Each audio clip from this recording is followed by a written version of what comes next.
Whoop! So what's good boys? My name is Sean. Welcome to another video boys. Ayan, another week na naman. So hindi ko alam, week 10 ba natin ngayon? Week 10 yata or week 11. Pero hindi ko sure. March 19 ngayon. So paganda na ng paganda yung progress natin. At ayan, papunta na tayo gym ngayon, 5:57 AM. Mag-a-adjust na ulit ako ng calories boy. So last week from 2,500 calories, magda-down na tayo ng 2,250. So 250 yung iaawas ko sa calories ko boys. Yan, so medyo maganda-ganda na yung progress natin. Nagli-lean out na tayo. So last to go talaga yung front side ko, lalo nga dito sa side ng chest area tsaka dun sa lower belly area. So dun tayo masyadong dun nag-i-stay yung body fat natin. Syempre pati sa legs, yan, dun din nag-i-stay yung body fat natin. Makikita nyo naman sa sa tawag yan, physique update mamaya. Hopefully hindi blurred kasi medyo kita yung mukha ni Boss Nick. Baka nagpo-focus dun yung camera.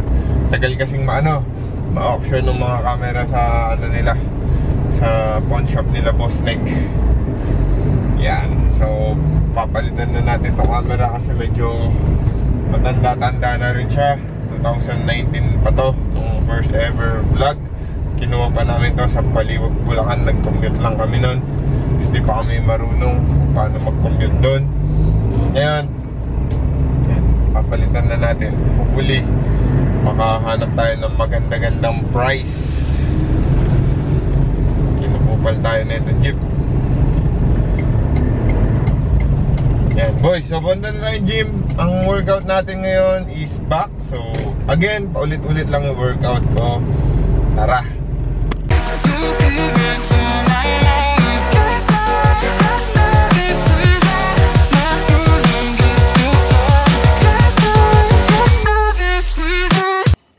Okay boy, this week's physique update at saka ito yung golden retriever update namin para ma-document din natin yung paglaki niya. Sobrang takaw na nito, wala na siya sakit.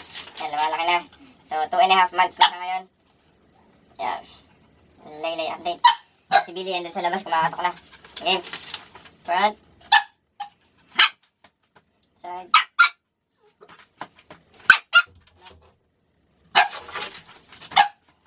side,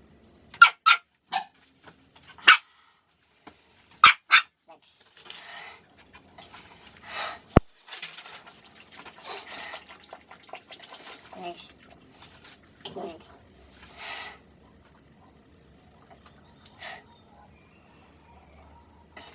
Tricep.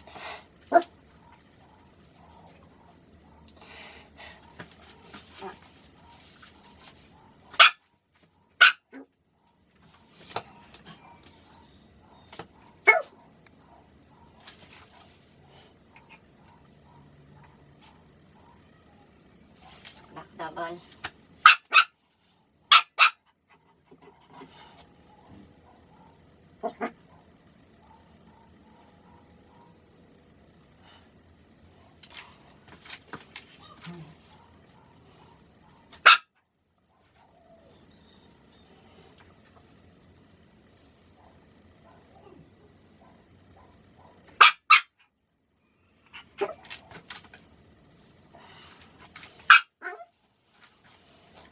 Side chest.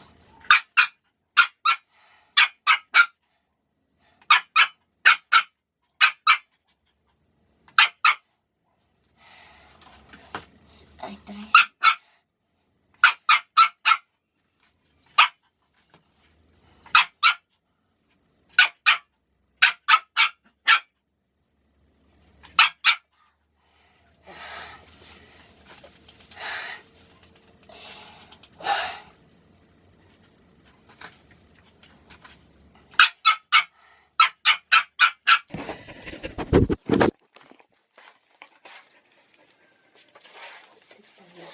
Boom.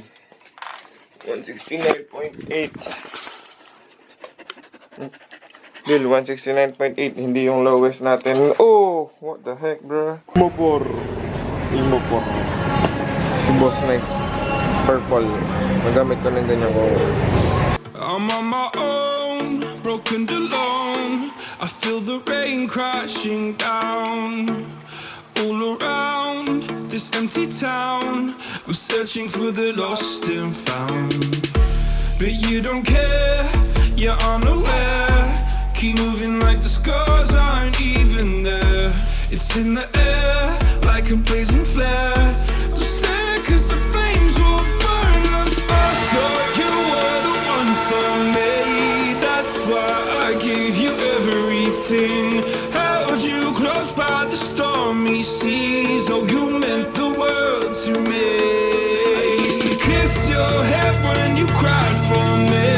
Hold your hand while the pain was over. Keep you warm by the roaring sea. You meant the world to me.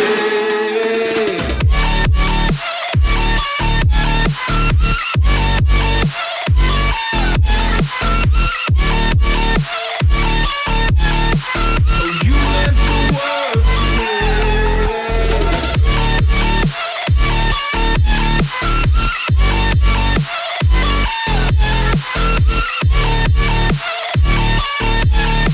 Oh, you meant the world to me. My darling dear, you're never here. When I'm in pain, you hide and disappear like shadows in. Okay boy, so nakalimutan kong mag-record sa gym. Dinala ko yung camera pero hindi ako nakapag-record. Legs tayo ngayon. Tapos boy, ayan. So anong March ngayon, 21? May nagsisurface na naman na issue sa fitness industry natin boy. So di na ako sumasali sa mga issue na ganyan. Tinanong ko lang kay Boss G. Kasi si Boss G maraming update yan sa mga ano, In short. sa mga issue. In short, siya yung Boss G Abundant. Kumbaga Boss G Boy Abunda siya. Yan. So ayan, may nangyayari na naman sa fitness industry natin boys. So ang masasabi ko lang, bahala kayo sa buhay nyo. Mag-away-away kayo. Ganon din naman yun boys. Syempre, para sa akin lang, kung yung mga clients, okay, coach yung mga nag-aaway eh. So yung mga clients, kukunin din naman nilang coach kung sino yung gusto nilang kunin. So nasa kliyente pa din naman, nasa tao pa din naman kung kukunin nila yung service mo as a coach. May abs ka man. Kasi ang usapan nata kung yung iba may abs lang coach na ganon. Parang ganon, di ko sure, di ko masyadong dinip dive, pero parang ganon. Pag mataba ka, tapos matalino ka, credible ka pa din maging coach. Pero hindi ko sure sa ganon. Parang basta depende na lang anong pinag-uusapan nila. So again, yung mga clients, yung mga customer, sila pa din naman yung may right na pumili ng coach kung sinong gusto nila. Magsiraan man yung mga tao, ganun pa din yun boy. Nasa tao pa din kung sino yung pipiliin nila. Kahit paanong siraan pa yan, wala naman sa mga coach yung decision, di ba? So that being said, open na ulit yung online coaching natin. So sa mga gusto magpa-coach dyan, basta may experience kayo sa pag-track, sa pag-lift ng weights, yan, open na yung online coaching natin. Sa mga newbies, depende sa usapan, okay? Yung mga talagang from scratch, kasi mahirap magturo from scratch. Tapos syempre, be considerate din, kasi ayoko na masyado nakikipag-argue sa mga ngayon, sa mga online clients. Kala mo nagbayad lang na magkano, kala mo binili ka na nila eh. So yun, basta intindihan lang, di ba? So yun, bahala kayo sa buhay nyo kung sinong coach na kukunin nyo. Again, nasa sa inyo yung decision, nasa sa inyo yung right bilang customer, bilang consumer, kung sino yung babayaran nyo na coach. Ako, nag-e-enjoy lang ako sa fitness journey ko ngayon, sa mga ginagawa ko ngayon. Tapos, ang ganda na ng physique update natin. Sure ball, paganda na ng paganda yan, yung progress natin. Kasi this week nag-adjust na tayo to 2,250 calories. Ayan, so pauwi na tayo ngayon. Leg day ako, half squat. Kasi dalawa yung leg day ko per week. yung isa leg press.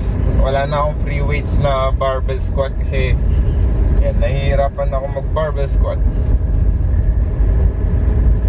Tara boy, uwi na tayo. Kita-kits sa next clip bukas. May last day pa kami bukas kasi Friday ngayon. 5 times kami makakapag-gym ngayong week. Last day bukas, upper day ako. Sama ko ulit kayo. Ito na si Boss Neg. What's up, gang? Basic. Boy, good morning. Time check, 4:31 AM, March 22. Yan, si Boss Neg, pinape-prep niya na ako ng meal ko. Yan, labo-labo meal lang. Ito si Billy. Tapos na silang kumain. Oh, nag-burp. Busog. Oh, takil-atak. Yung isa, golden kamatis. Nakaka 3 weeks na siya sa amin. Oh, man. Boys, ayan. So, upper day tayo ngayon. Nakita nyo kanina. Nag-ano tayo? Tawag dito. Nag video ng konti. So, pinang-prep ako ni Boss Neg. 2,250 calories. So, ang meal ko lang, umiikot sa oats, rice, chicken, eggs, whey. Yan. So, yan si Boss Neg. Oras, 5:30 pa lang, boys. Tapos tignan nyo, sobrang liwanag na sa taas. Dati pag 5:30, madilim pa. Tapos pag aalis kami, mga 5:50, madilim pa rin. Pero ngayon, sobrang liwanag na. Yan, LeBron James! Let's go! Hindi pa bukas yung gym. So, naghihintay pa tayo. Walking muna habang nag-warm up. So, 5:54 na. Di pa rin bukas yung gym. Shoutout sa inyo lahat dyan, ang mga naka-prep. Nararamdaman ko na yung pagod. Pero Ako yung gutom hindi pa. Pero baka factor din kasi na na puyat. Kasi tawag dito, puyat dahil dun sa bago naming aso. Yan, so yung sleep cycle namin napuputol. Every 2 hours nagigising kami para paihiin siya sa labas. Tapos lalong nung una pa nagdadiarrhea pa siya. So parang every 30 minutes kami.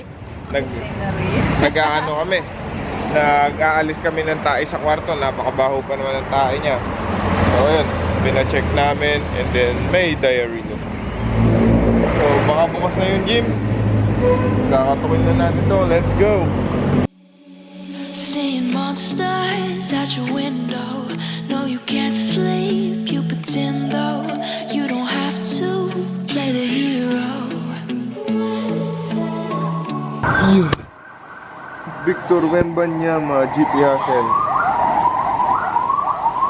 Ambulansya, nano ya? I lost my best friend to 23. She left her body and hovered above me. I saw no shadow, I looked around, searched every building and home that I found. I saw no shadow, but felt the glow. The warmth inside me, it kept me afloat. It felt like heaven, it found my bones and gave me comfort when I feel alone. Now you're gone, I'm alone. I guess it's time to get better. Through the pain, I will go alone. If I fall, break my bones, I will scream even louder. 'Cause I'm not dying alone. Collab. What's up mga collaboration? Billy bro. Oh.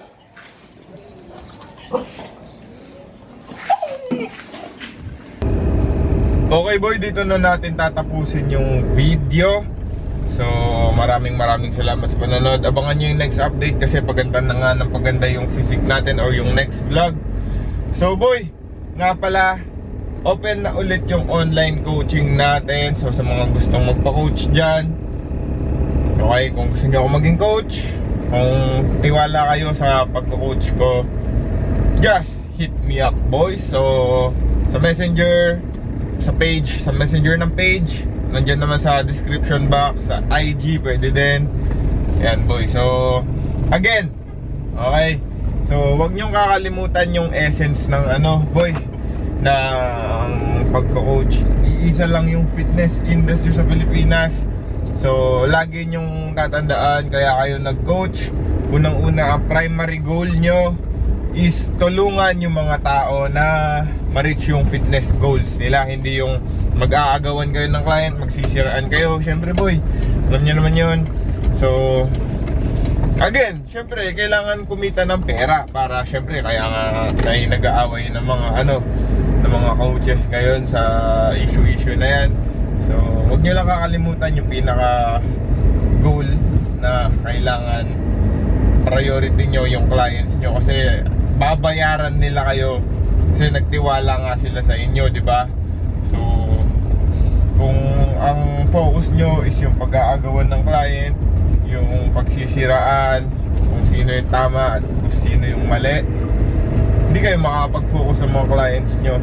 So, ayan, nakikisaw-saw lang tayo ng konti lang, pero wala naman ang kinakampihan dun both sides, kasi parehas naman silang tama.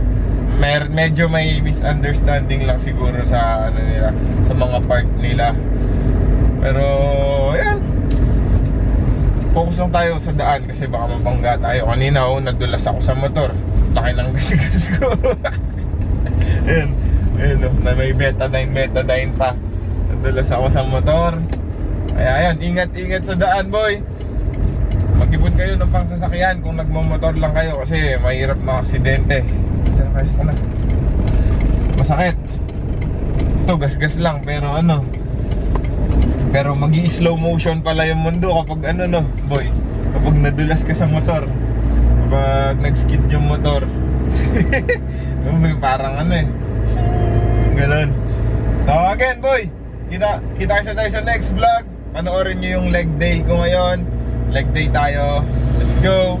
Shoutout sa inyong lahat dyan. Basic. Bumero. Ay, di pala Bumero yan. Boss Nike siya. Don't do this, for I must die.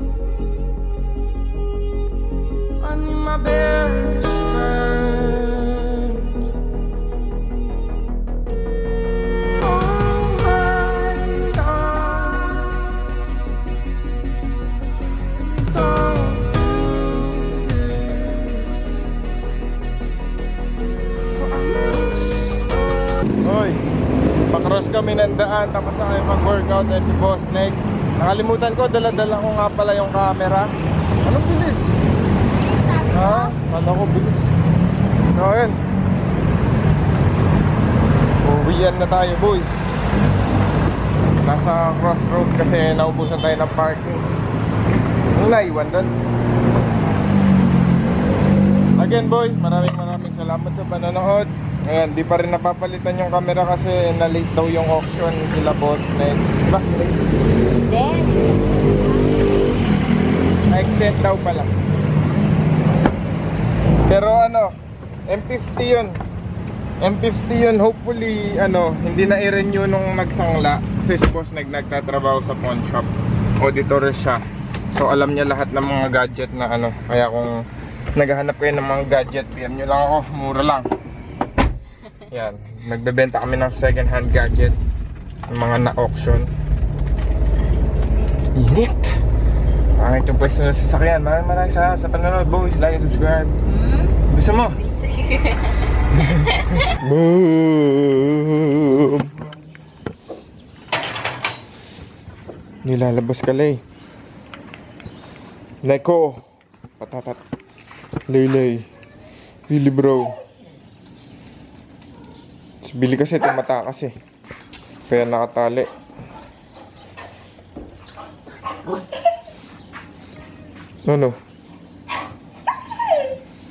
Tinali mo na naman sarili mo, Ben.